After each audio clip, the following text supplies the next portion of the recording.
مكرونة الانسجام هتخليك تفص من ورا ومن قدام، بس انت خليكم تمام كده وصلوا على سيدنا محمد، ما تبوش بخلي. وتعال نشوف المكرونة المطينة بطين ديت هتتعمل ازاي. جبت الطسطوسة ورزحتها على الولعة وحطيت فيها حبة زيت وبصلية قوانح وقلبتها لحد ما تتحرك فحمة زي ما انتوا عارفين الوصفة بقى. ورحت جايباها كده هو ركناها على جنب، وفي شوية الزيت اللي انا قلت فيهم البصلاية رحت جايبة معلقة سكر كأنك بتعملي حلاوة نتف بالظبط، وتفضلي تقلبي فيه لحد ما تعسل وتكرمل معاكي كده. وجبت فحلين طماطم ورحت جرشهم في قلب الكب، لازم ما تفرموهمش جو، تسيبيهم خشنين كده زي كعوبك المفلجة، وتنزلي بيهم على الصلصة اللي انت حطيتيها في قلب السكر، وتقلبي لحد ما تبقبق كده، وتنزلي بحبة فلفل اسود ومطينين بطين مع رشة كمون.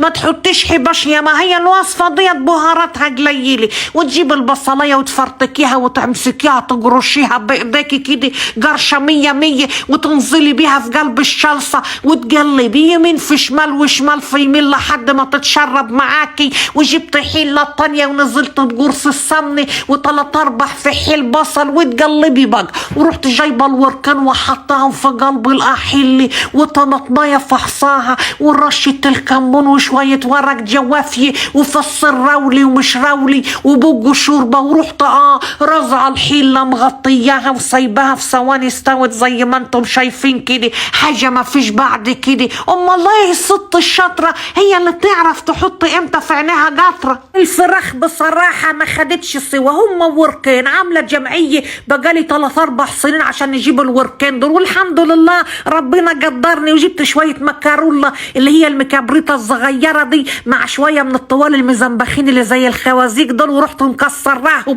وحطاهم في حبة مية وركناهم على جنب. وجبت ضحيتين وفجشتهم في قلب الطبق ورحت مقلباهم كده ربة حلوة بقى. لا تقولوا لي مضرب رجلي ولا مضرب يدوي، الله لازم تعملوا كل حاجة كده بمنتهى السهولة من غير أجهزة ومن غير أي حاجة. اعملي ودفي بيتك ودفي نفسك، حد هيقول لك بتعملي ايه. وجبت كيسين طحين من المتبلين دول وفضيتهم كده في قلب الطبق وقلبتهم تقليبة حلوة، ونزلت بقلب الوركان كده عشان خاطر نغطسهم في قلب صفار البيض عشان يتزفروا وتطلع ريحتهم أحسن وأقوى، واللي ياكل منهم كده يقول يا سلام سلم يا سلام. ورحت ماسكة الورك كده وضفناه في قلب التربة ومطلعاه تاني، امال عشان لما يتحمر يبقى مجربش كده والصريص بده والله اسمه. المهم ما عليني ورحت دهناهم كده وملغمطاهم بهذه الطريقة. الله لو ما كناش نعمله كده الحاجة تطلع مش حلوة. حبشي لقمتك، عندك دقيق حطيه، ما عندكش حط طحين اللي انت عايزاه.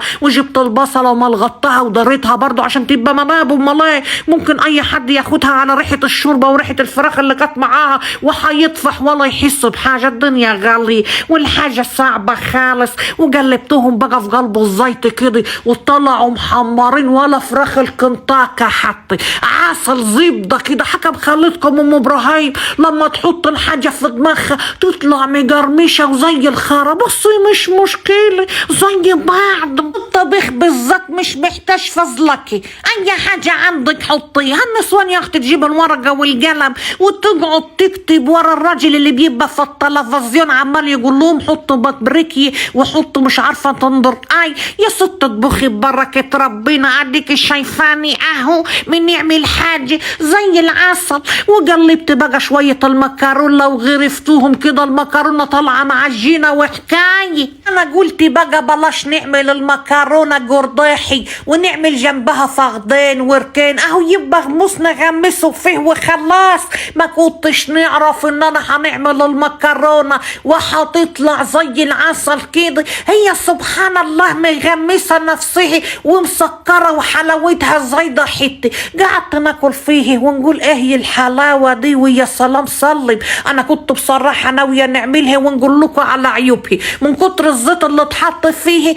قلت يا ساتر يا رب ده هتعمل حموضة ومش حموضة، وفعلا عملت حموضة. عايزين تعملوها كلوها بس هتعمل لكم شوية صهدة هتبقوا بتتجرعوا زي التنين كده، لكن الطعم بصراحة ربنا حكاية. وديكم شايفين الوركة عاملة ازاي محمرة ودايبة مع معلقتين المكرونة. حاجة ما فيش بعد كده، هتاكلوا وتزرطوا وتفسوا وتتجرعوا ويلا من مصي عليكم احلى ميسي.